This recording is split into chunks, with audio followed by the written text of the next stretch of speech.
But I think that there's still a lot to do, right? That's the second part of my speech today. I'm supposed to say that.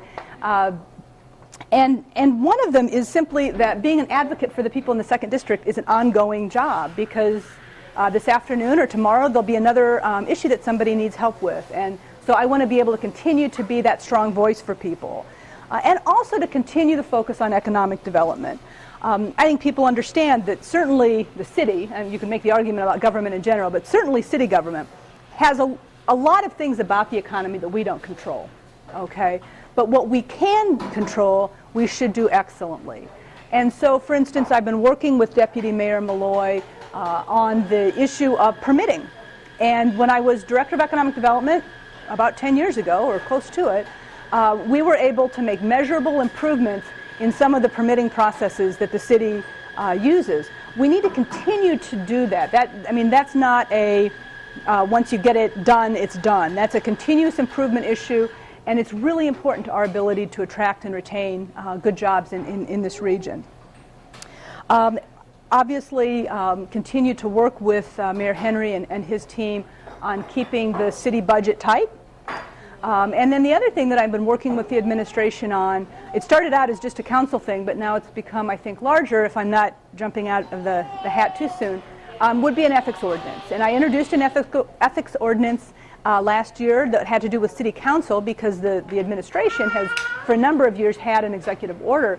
But in talking with the administration, specifically with Deputy Mayor Malloy, she's in favor of, and the mayor is, and I think it's a great idea to have a more comprehensive approach. And so that's what we're working on right now, and you'll be seeing that actually coming through this spring, but just kind of an update on where we are with ethics.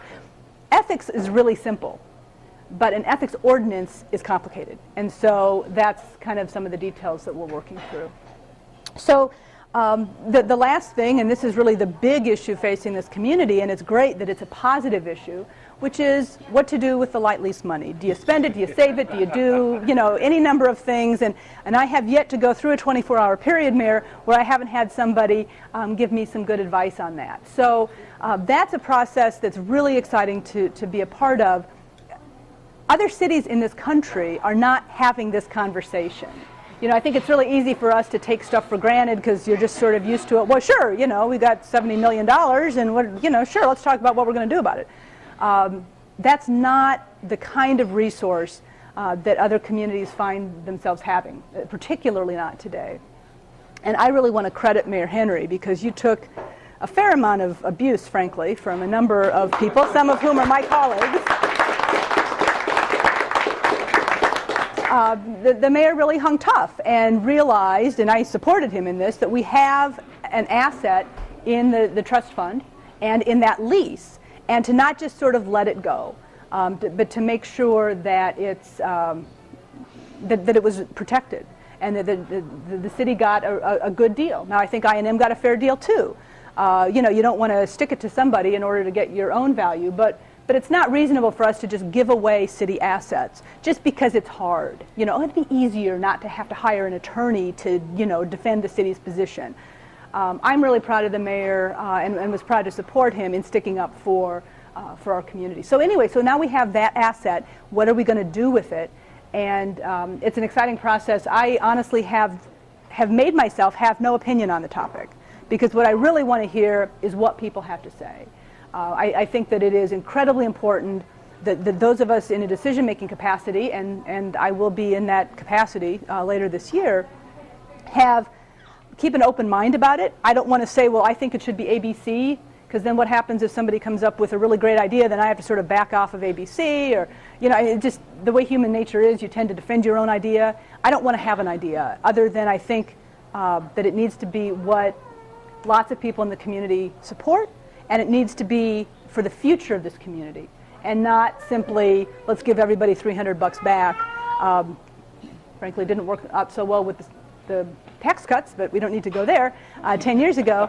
But certainly what we need to do is how do we leverage this valuable asset that we were left, right?